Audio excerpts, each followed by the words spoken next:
welcome everybody. We will get started here today. Thank you for joining today's webinar.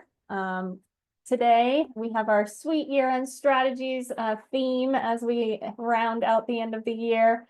And today we are going to be talking about understanding INRE Moon and loan extensions in California. I'm really not doing much here, but as you all know me, my name is Melissa Martorella. I'm one of the partners at Jurasi, and I help to manage our banking and finance team. You've reached out to us quite a bit about questions about how to deal with modifications, extensions, and those sorts of things in California in light of the INRE Moon decision. But with me today are two of my senior attorneys, Kyle and Nichole, who really manage these things quite well and are heading up the transactions in particular. So if you guys wanted to do a brief introduction of yourselves, Kyle, do you want to go first? Yeah, my name is Kyle Niewoehner. As Melissa said, I'm one of the transactional attorneys in our banking and finance department. I work on, amongst other things, modifications and forbearances. And so I've been dealing with this particular issue for the last couple of years over and over in great detail. I know that it's a complicated issue and there's a lot of questions about it. So excited to get into this today. Cool. Hi, my name is Nichole Moore, and along with Kyle, I'm one of the attorneys on the banking and finance team here at Jurasi. Much like Kyle, I work on a lot of these modifications, extensions, and forbearances with most of you all, and we've seen this quite a bit. So if you work with me, you know pretty much the drill. Awesome. And before we get started to kick off, just a few housekeeping items now that I see it slowing down with our participants entering the Zoom. As a reminder, this webinar is being recorded. Shortly after the presentation, the link will be circulated to all of you who attended, as well as to people who signed up but maybe couldn't make it. So if you want to watch it again, forward it to somebody who missed out, feel free to do so. Similarly, the slides will be available after the fact. So we always get a question or two about that. Is it being recorded and can I get the slides? And yes, you will. Just wait for that recap email. There will also be some links to other articles and resources on our website about this topic. So look for that post-webinar sometime today. And then the last housekeeping item to talk about here is there is a chat box in the Zoom. Please don't use that for questions. There's also a Q&A. You might have to click more to see the Q&A.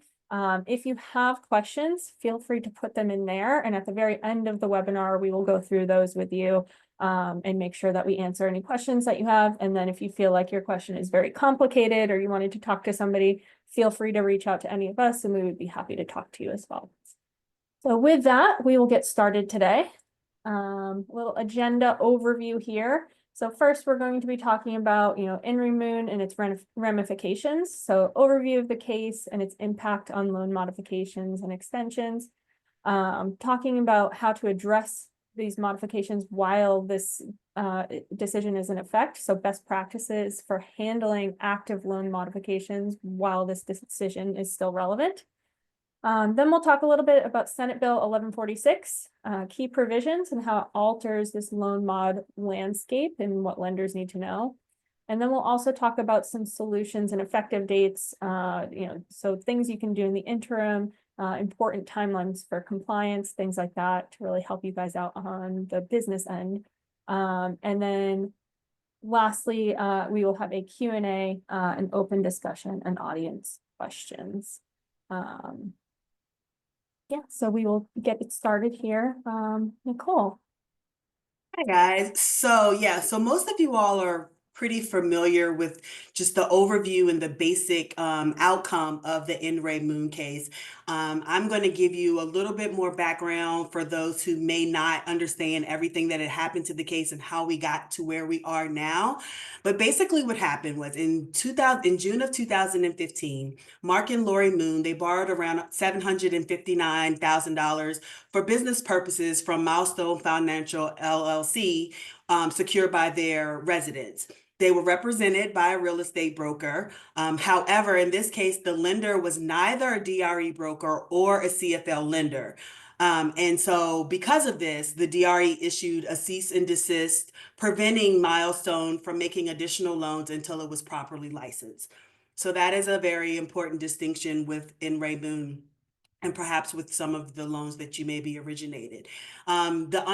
The loan itself, it was an interest-only loan at 11.3%. The loan term was for 2 years. There was a 10% late charge and a default rate of about 17.3% plus late fees.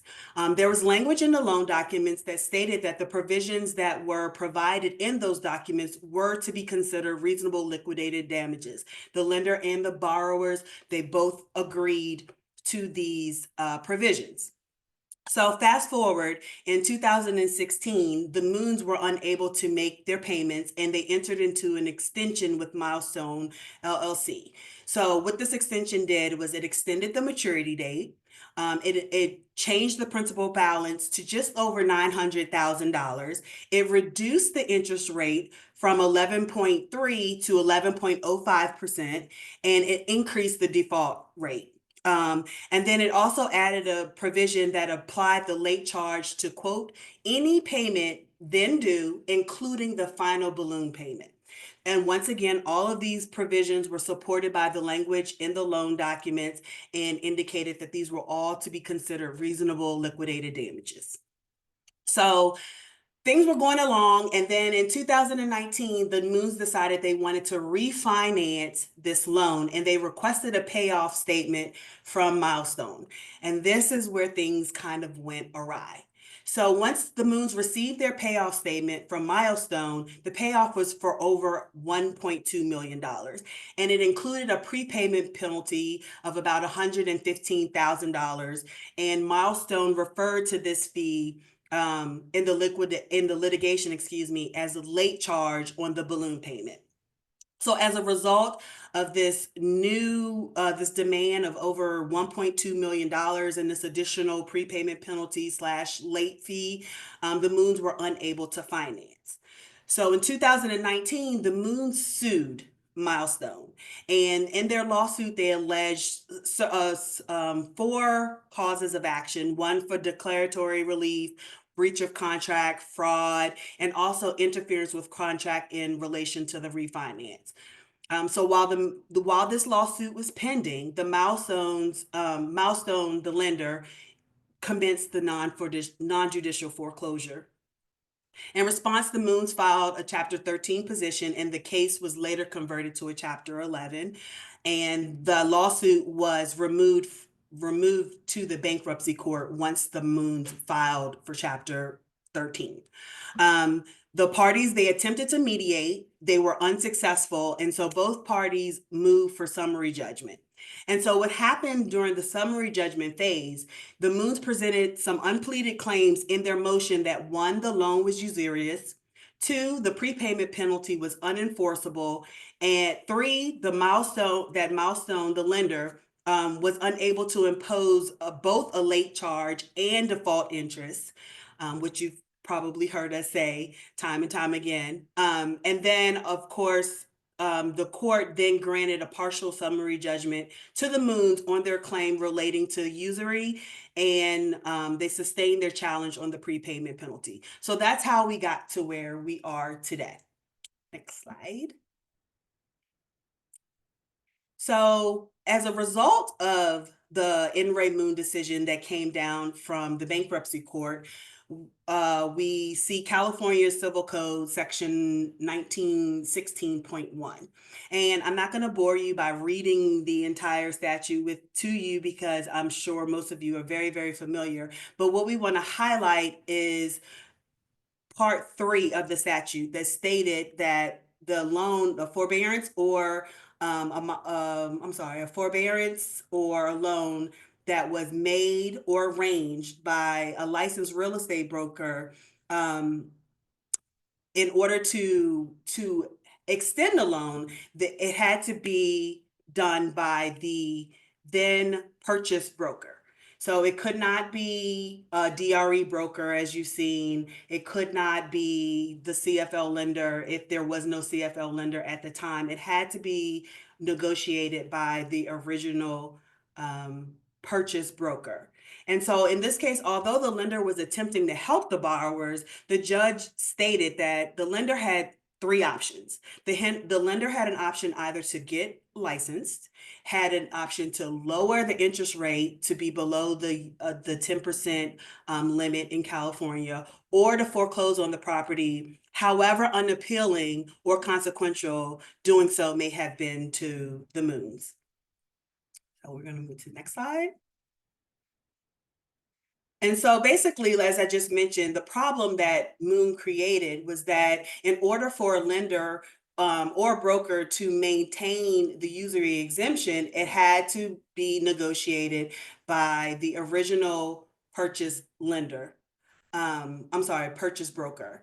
And it severely limited the lender's options or opportunities to extend a loan or to even work out a loan extension or modification for borrowers in order to assist them in avoiding foreclosure without increasing the interest rate. And so, next slide, as a result, some stakeholders got together and decided to petition the governor in order to fix the issues that were created by Moon.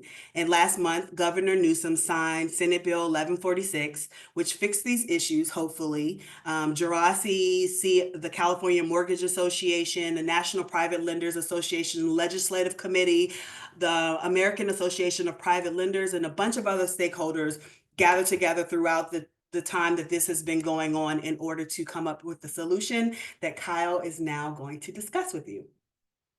So high level here, the new SB 1146 bill is providing that any licensed broker can negotiate a forbearance or a modification of a loan and keep a user exemption. And if we move to the next slide here, we've got kind of an overview of it, and we're going to go into more detail in a minute. But the new language it clarifies that for a forbearance, you can use any licensed real estate broker to broker the forbearance. It doesn't have to be the broker who arranged the purchase of the property, or even the broker who arranged the loan. And it adds to the existing exemption for an extension or modification that, again, it can be any licensed real estate broker. And then on the next slide here, we have the actual language of the new Civil Code 1916.1. I do want to clarify here that we've highlighted and underlined a bunch of words here. This is not a red line from the old version of the statute, so this is not all of the changes in the statute. What we're doing here is highlighting what we think are some of the most significant parts of the new statute. And you'll notice particularly when you get to part one in the definition of when is a loan arranged by a broker, that they added a bunch of new language about which things can be arranged by a broker. So if you remember, the existing statute in that part of it said basically any loan that's arranged by a licensed real estate broker is exempt from usury. And so they updated the language there so that it's not just a loan. It's a loan or forbearance, extension, or modification of a loan for another. So that's kind of the crux of it here, is whereas before you had an exemption for a loan that is arranged by a licensed real estate broker, we all understood that. That part has now been broadened to say it's not just a loan, it's a forbearance, extension, or a modification of a loan. And so we'll also look at part 3 here in a minute, but this is crucial because it removes all of that confusion and the issue over, oh, you need a broker that arranged the purchase of this property. And as Nichole will talk about in a little bit, one of the things we're advising people on currently is you can always just do a new loan. And the reason why you can do a new loan and have a usury exemption is because of part 1 here, when it talks about arranging a loan as a real estate broker. And so rather than it just being a loan now, it covers forbearances, extensions, and modifications. And so when this law comes into effect on January 1st, it's going to go to the way that I think a lot of people had always assumed that the law was, which is that if you have a licensed broker involved in a transaction, even if it's a modification or a forbearance, that you should have a usury exemption there. There was also some broadening of the language down in part 3 of where it says arranges or negotiates for another a forbearance, extension, modification, or refinancing of any loan secured by real property in connection with a past transaction in which so previously you'll see we highlighted right there, we crossed out the word the, and it says a broker now. So that's another change. They're kind of just threw the kitchen sink at this and try to make sure this problem is solved there. And rather than it being you need to have the broker who brokered a purchase of the property, it's saying any broker brokered the purchase of the property. You can now have a broker negotiate a forbearance or extension or modification, and it doesn't have to be the same broker. So you could have some other broker that did the purchase of the property, and now you have a new broker that is brokering a forbearance or an extension or a modification. So they really tried to solve the problem multiple ways here in the statute, and just kind of make sure that there's no way we're going to have this problem again in the future, which is, I think, great. It's good news for everybody. And going to the next slide here, what does this mean?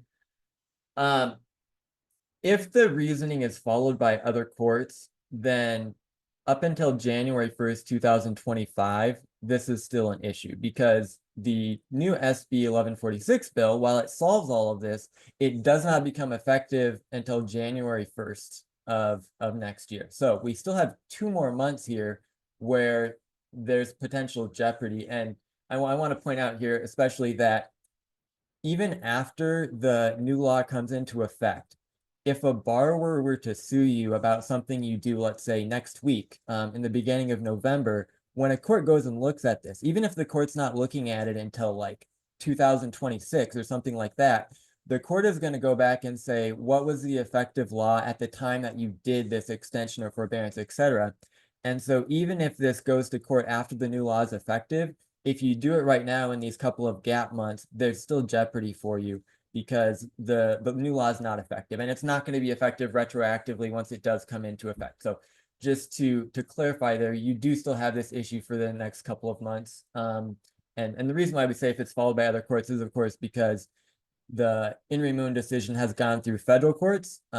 California courts have never actually ruled on this, and California courts do have final authority. So the California Supreme Court would have final authority on this issue as it's a California law issue, but there's no indication at this point that California courts are going to get to it, or even if they do, that they would overturn it, because you can see from the statutory language that this is a pretty literal reading of the statute, and so we don't have any we wouldn't assume that a California court would overturn that decision, even if somehow the California Supreme Court did end up dealing with it. And so the situation we're in here is, as Nichole described, since the loan brokers that we have are almost never the people who broker the property sale, then if you have a DRE brokered loan, you're using that as your usury exemption. It's really risky right now to do a modification or a forbearance, particularly an extension of forbearance, without losing your user exemption. And as I'm sure a lot of you know, that's how we've been advising.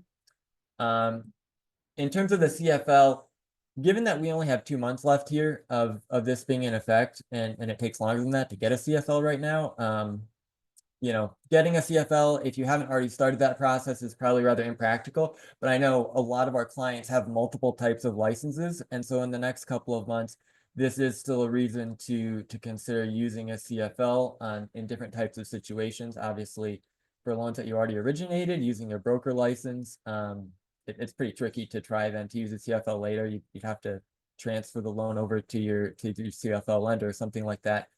But for loans where you do have a CFL involved, that's a good thing to remember, that you don't have to worry about this. And even if you had both a CFL lender and a DRE broker, you're okay. The CFL lender has its own exemption. Even if there's also a DRE broker on the loan, you don't have this issue. As long as there's a CFL lender, this is not applicable. And then moving ahead to the next slide here, just to reiterate, after January 1st, any licensed broker is going to be able to arrange a forbearance, a modification, or extension and you're gonna be able to keep the usury exemption intact. So, at that point, hopefully we all, don't have to worry about this anymore, don't have to have these long discussions about, what to do, how to handle it. So that's good news. But in the meantime, pass it back to Nichole here to talk about what your options are in the next 2 months. Yeah, so between now and January 1st, your options are either to refinance the loan. We see a lot of clients who are going this route to refinance the loan. If you want to do any sort of extension or other type of modification, and then you can do so. If you're not a CFL lender, as Kyle mentioned, just use a DRE broker in order to get that normal exemption, and you can move forward as you normally would. The second option, kind of like what the judge and Ray Moon said, you can foreclose. It's not necessarily the most optimal or the best decision, especially not for your borrowers. But if it comes down to it and you want to get a maturity date off your books, you can come to us and you can foreclose. Because otherwise it would jeopardize your usury exemption if you were to try to extend and modify without being a CFL broker, or I'm sorry, a CFL lender, or using a DRE broker. And that also may motivate the borrower to agree to refinance or sell the property on their own. The third option that you have here, next slide, Melissa, is you could find the original purchase broker. It's rarely possible. We have seen this happen on a few occasions, but if you're actually able to track down the original purchase broker who brokered the purchase of the property, then that broker would be able to broker or negotiate the extension or modification, and you will be able to keep your usury exemption for the modification or refunding. I'm sorry, the forbearance. And last but not least, you can do nothing. You can just sit on it and let the loan do what it does until January 1st. And then once January 1st hits, you can come to us and we can help you out with modifying, extending, forbearing, whatever you want to do, because as Kyle mentioned, what's currently in effect will no longer be in effect. So those are your 4 options between now and December 31st, 2024. Hopefully it's been helpful. If you have any additional questions, feel free to come to us. I think now we're probably moving on to questions. If anyone has any questions, and I'll turn it back over to Melissa. Awesome. Thank you all. We appreciate your attention during our webinar. Before we get into the Q&A, we have our contact information up here on the slides right now. So if you do have any questions and want to reach out, feel free to reach out to any of us. We are more than happy to assist you. In the meantime, let me pull up the Q&A. First question that I have here is, can you have the extension signed now but not have it take effect until January 1? I'll take that one. We would not advise you to have it signed right now. Even if you put in the document that it's effective as of January 1st, that's kind of murky. It's difficult to say how a court would look at that, because while you make it effective, then if you're already having it executed, and it's difficult to quantify the risk here, but there's a risk that the court looks at that and says, you really were doing it beforehand and you were just trying to avoid this particular issue. And you'd also have to keep in mind that even if you did that, it wouldn't be effective until January 1st. So let's say you were doing like a forbearance. I mean, presumably the forbearance would be starting immediately, because that's the nature of a forbearance. So that in that situation, I think that wouldn't even work. For an extension, I guess, again, if your loan is maturing before January 1st, I think a court's not even going to buy that, because obviously you're already extending. If your loan, let's say your loan matures on January 1st, that's probably the only scenario where I could say this would even possibly work. That if your loan matures on January 1st and you make your extension effective as of then, and you get it signed ahead of time, that's probably okay, because as long as you're not changing anything else about the loan prior to January 1st, nothing is actually happening up until that date. That in that situation, I could see you're probably okay. If it's just like the loan matures on January 1st, you're obviously it's only going to be effective then because the loan doesn't mature until then, and you get it signed ahead of time. That's probably fine. But any of these other situations, like if your loan is maturing before then, if you're doing a forbearance before then, that's not going to work. Next question. Does this apply to new loans closed after January 1 or all loans closed before or after? I'll take that one. So this will apply to all loans closed after January 1st. But if you have an old loan that you choose not to modify until after January 1st, the new law will apply to your new modification as well. So basically in sum, as long as it's after January 1st. You're good to go. Yes. Next question, it's a little long. I'm finding the term purchasing broker under the current law a bit confusing. You would need the broker who is licensed to represent the buyer in the purchase, which seems absurd. What about cases of refinancing where the only relevant broker is a mortgage broker? Clearly, the courts do not understand a loan transaction. I mean, Kyle, go ahead. Yes, that's actually the crux of the issue. Is as you're saying, it doesn't make sense for the way the industry works.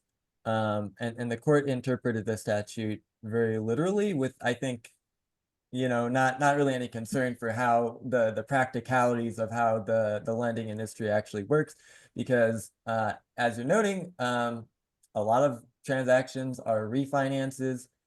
This would seemingly not even be a relevant thing, and yet the way that the court is reading the statute, they're just basically saying in those situations, there's not even really a chance to comply. I mean, I guess there is sort of in a theoretical way, like you could still go back to like whoever brokered the purchase of the property for whoever owns the property right now, however far back that is. But as we, discussed, it's just not realistic in the vast majority of situations. And so in a lot of these situations, there's just no way to comply is kind of the problem here, and why it's been such a headache for everyone is, yeah, as you're saying, it's just not realistic and not possible to comply in a vast majority of situations. Next question here. As a lender, if I do not issue a loan payoff demand when the due date has come and gone, is that considered an extension? As a lender, am I creating a problem if I allow the borrower to make loan payments for 3 years past the due date?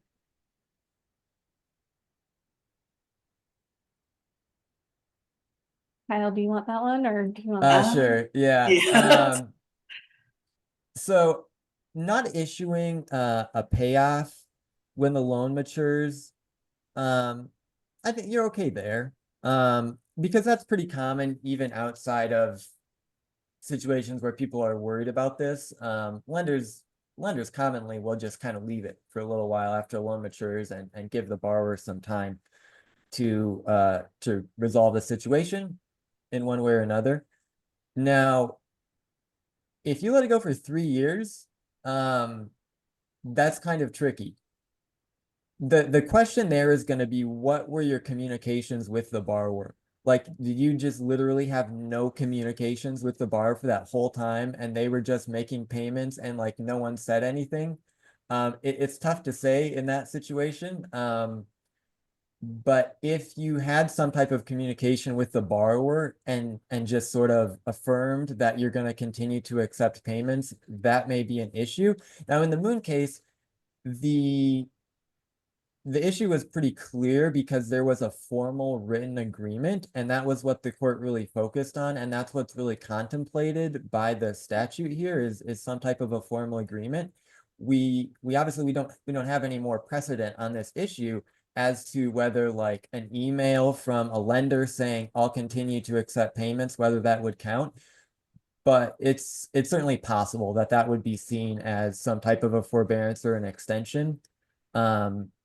And so, yeah, it gets complicated. If you're collecting payments for 3 years and you've made some type of even informal affirmation to the borrower that you're just going to keep accepting payments, there's definitely a risk there that a court might look at that and say you've effectively just like extended the loan or granted a forbearance or something like that. Yeah, a period of years, I think you have a pretty good size risk.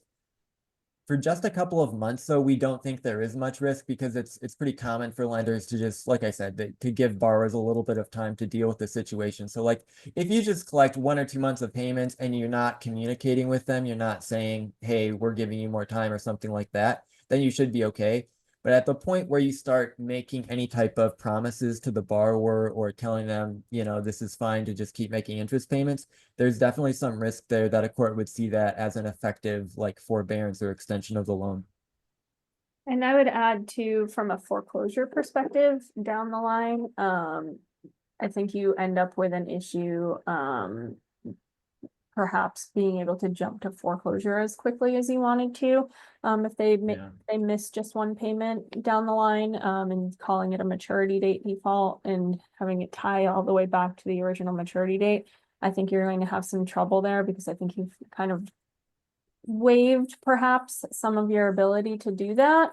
So what I would probably recommend in this situation as well is some sort of letter to your borrower. I know that you don't perhaps want to do a formal extension and that sort of thing, but I would probably do a letter to your borrower saying, hey, just so you know, the maturity date has passed. I'm accepting this payment and I'll apply it to the interest that's due. But technically, two things. One, the maturity date has passed. And two, this is a default technically because you haven't made the maturity date payment. So then in theory, you could also start charging maturity or default interest due to a failure to pay the maturity date payment.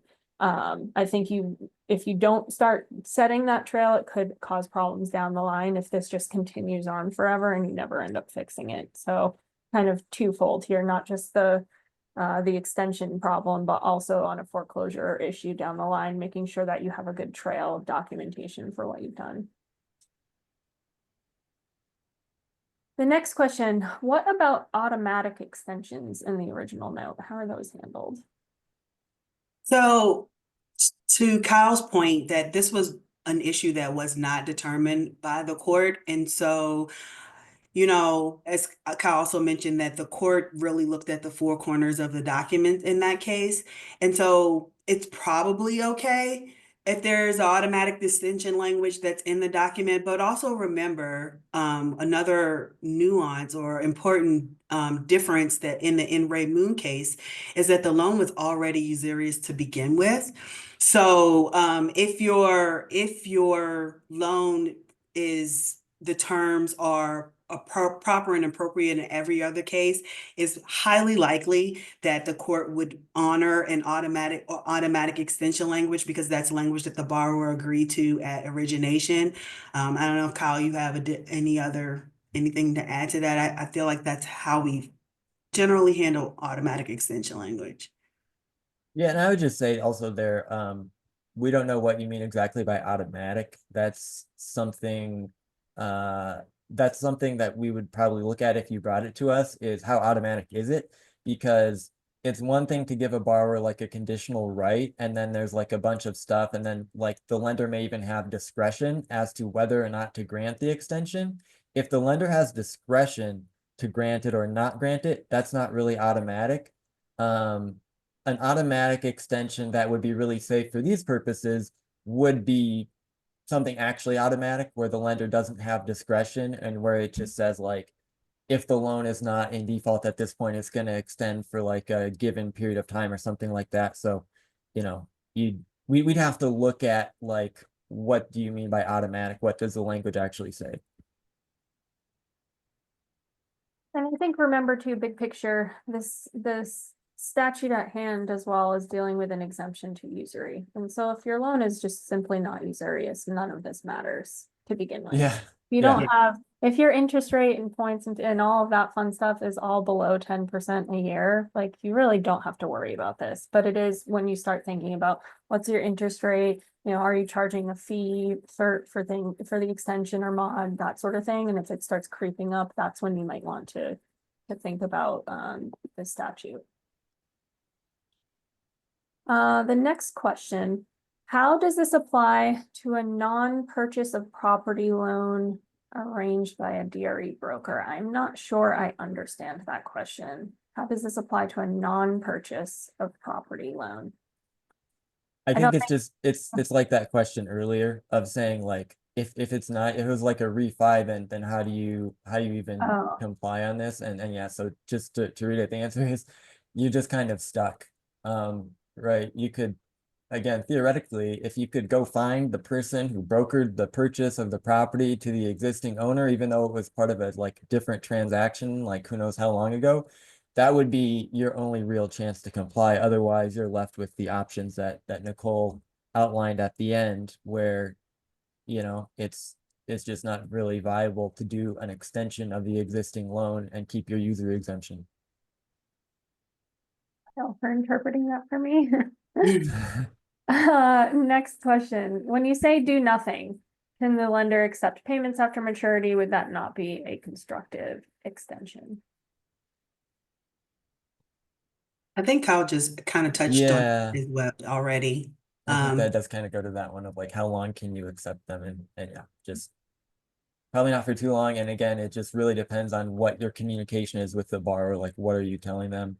And if you're not telling them anything, you can probably get away with at least a couple of months. Next question. Our Lightning Docs note allows a conditional extension after 6 months if all the conditional extension terms are met, because the extension was already specified in the documents that were originated by a California real estate broker. Must we use a broker again to allow the extension? I believe this was already touched upon, but if you guys want to restate to. Yeah, and it also depends on, I don't know how you're originating your loans, but if you're originating your loan with a DRE broker to begin with, then that you'll be okay. But the issue arises here is if you are not a CFL and you do not use a DRE broker when you originate the loan, then there's a problem. And as we mentioned, this particular issue was not touched on, so we really don't know how a court would rule on it. But like Kyle said, if the extension is in the lender's discretion, you're kind of, treading on thin ice, whether or not it would be in violation of the NRA Moon as it currently stands. Yeah, and I think in terms of our standard language, we normally do give the lender discretion, and there's also a list of like requirements and things that need to be evaluated or confirmed to grant the extension. And so if it's our normal conditional right to extension language, that's not really an automatic extension. That's still at the lender's discretion.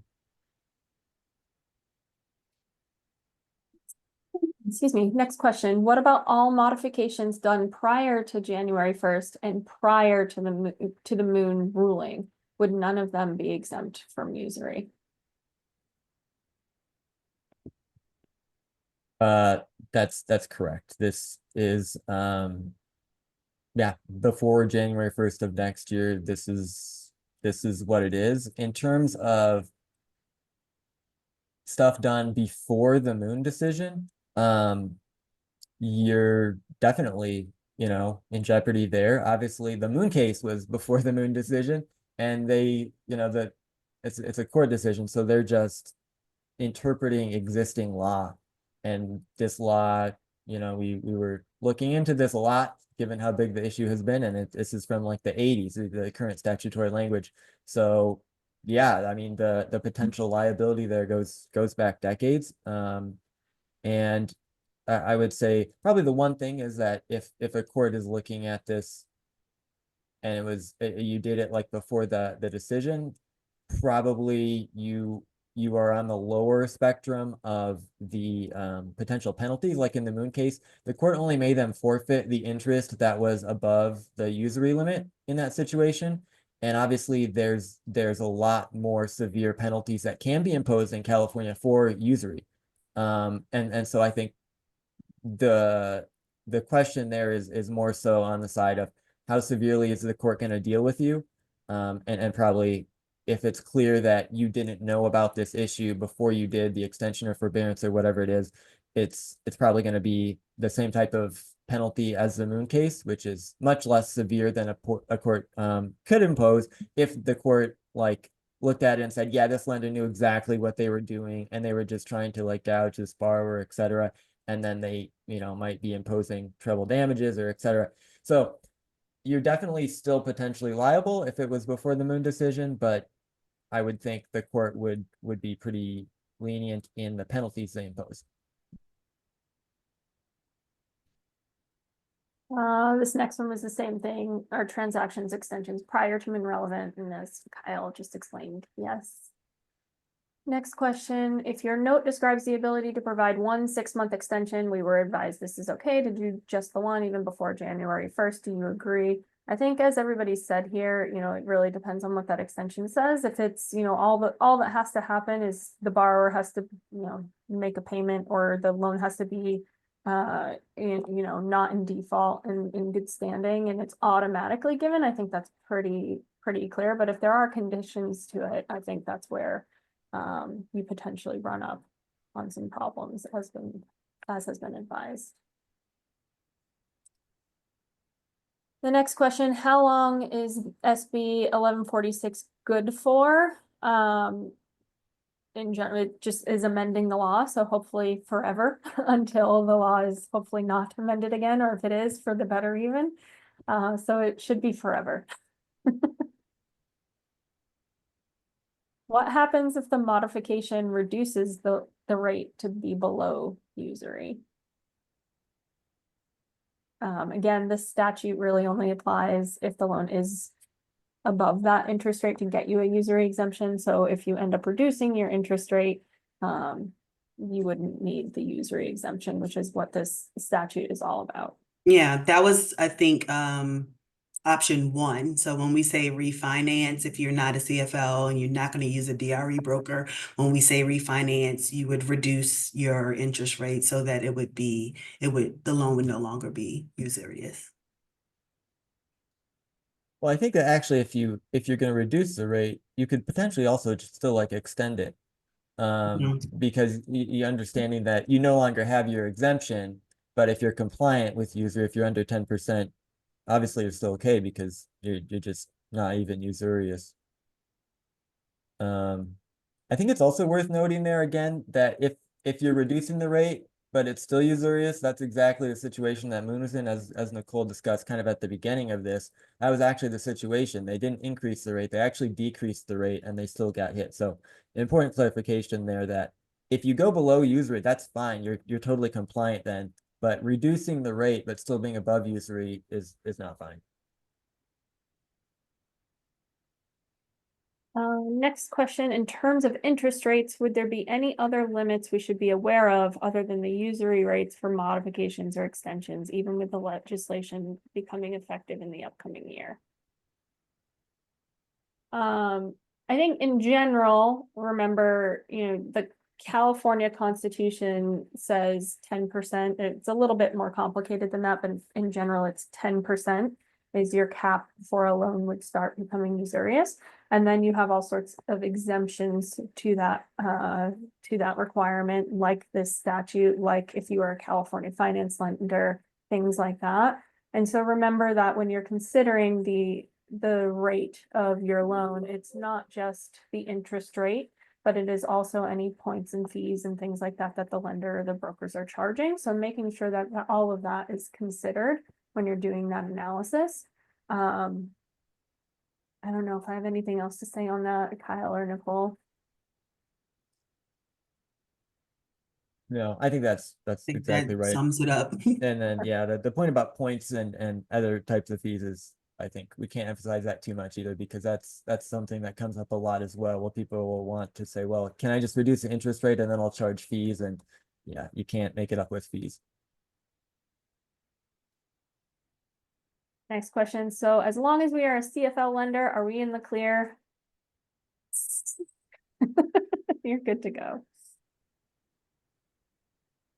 If the note rate is under 10%, but the default rate is greater than 10%, is that loan considered is the loan considered usurious? So default interest in California is exempt from usury, whether it doesn't matter if you have a broker or if you're a CFL lender, it's just straight out exempt.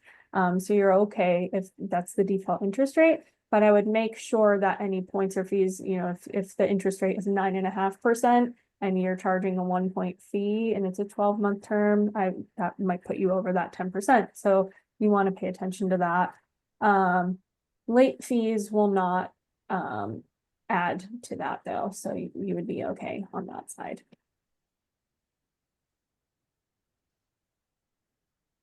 Next question, arranged by a DRE broker. I would say that broker better charge a fee on the mod docs. They could not do this for free. What or where does one put that this was arranged by a broker? We kind of talked about that before. The rare instance that we didn't think would come up. But Kyle, do you want to take that? Or when you say where do you put it, do you mean in the loan documents or? That's what I'm thinking it means is in the agreement or in the mod. Okay, so in our documents, we put it in the lender, the closing instructions. And so you'll see where it has like the lender, and then it'll have the broker, and then we'll include the DRE broker number so that title sees that, because not to go off on a tangent, but now title companies are also requiring DRE brokers to sign affidavits basically stating that they are brokering this loan and they are properly licensed in order to issue the Alta 27. So on our documents, we have if the lender is a CFL lender, we'll put the CFL license number, and we'll also put the DRE broker license number. We Yeah, also and have a section, like for example, in our loan documents, there is a section that will say in the loan agreement that will say it was arranged by a DRE broker or made by a CFL lender, depending on the situation. And I don't recall if we do that in our mods as well. We used to maybe, but I don't know if we changed the structure of it in the interim. So go ahead, Brad. yeah, I think we have, although in some of these situations, because of Moon, it hasn't been applicable, but I know like in our forbearances, we had language, and I think that we should be in our modifications as well, especially after January 1st, when we basically have this language where you get a new exemption effectively. I think we'll want to be including that. On the fee thing, generally speaking, this is exactly correct, that if you have a DRE broker and you're relying on that, you need to make sure that they are getting paid a fee. If you go back and look at that statutory language again, it actually says that the broker acts for compensation. And so if you have a broker involved in the deal and they're not getting paid for some reason, you actually don't get to take advantage of the basic exemption, even on a new loan. Like if they're not getting paid, you actually don't have this statutory exemption. So yes, the broker needs to be paid. And we do see that sometimes where there's situations where for whatever reason, people have a broker and they're like, oh, but this broker doesn't need to get paid. And we have to say, no, you do need to pay them. You need to pay them at least something, because otherwise you're not getting the statutory exemption. Now, we did have a very rare situation come up recently where we were dealing with this Moon case, and we actually had the property purchase broker get involved. And so we were looking at that situation, which we've only had really a few times. And the part of the statute that the Moon case is concerned about, where you have a purchase broker who is brokering an extension or a forbearance, it actually doesn't have the same acts for compensation language. And so in that very rare circumstance, it seems like it may be possible that you can use them and they don't get paid for the extension of the forbearance because they already got paid for brokering the purchase of the property. At least that's how the statute reads. That they acted for compensation originally with the purchase of the property. Now, in that case, we still told them, hey, it would be best practice here to pay them for brokering this extension. But the statutory language there actually is a little bit different. So if you found yourself in that very rare situation, we'd be happy to talk to you about it further.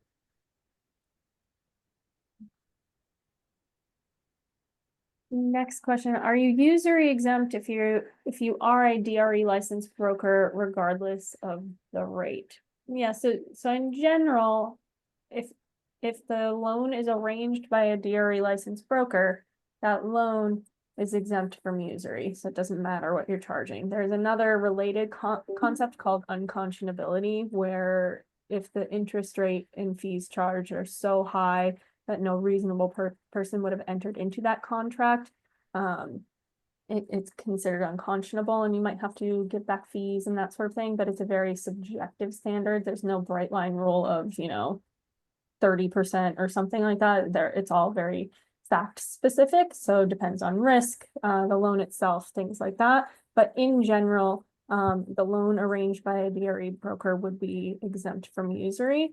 But then remember, that's just talking about the loan. Now we're talking about mods and extensions here, at least through the end of the year. And that's where these issues pop up, where you might not get that, even if arranged by a license, if the mod or extension is arranged by a licensed broker. So just bear that in mind.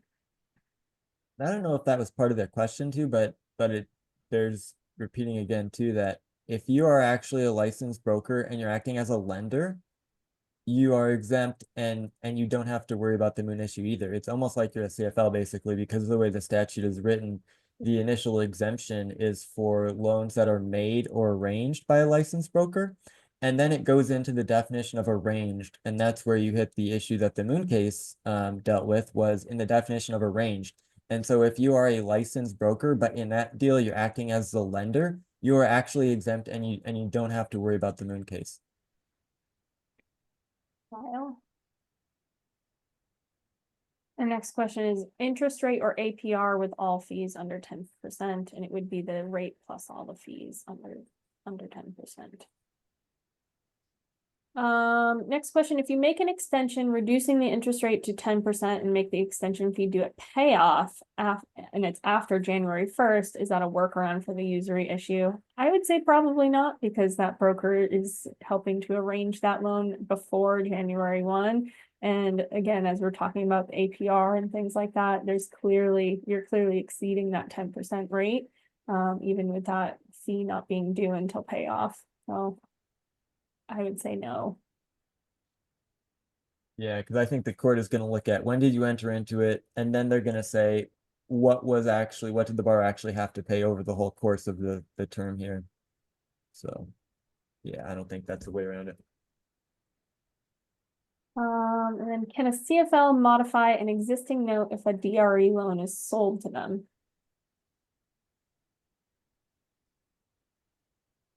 And I believe the answer to that is yes. Yeah, I know we've had a lot of discussions about the different loan sale scenarios are the most complicated part of this. But I think if you're a CFL and you are now the lender, you're now the beneficiary of the loan, that should be fine. Awesome. And that is all of the questions that we have here. Thank you all for joining us today. If you have any other questions, reminder, our emails are up on the screen. Feel free to reach out to any of us. We would be more than happy to answer those questions for you. We're looking forward to working with you all. Thank you.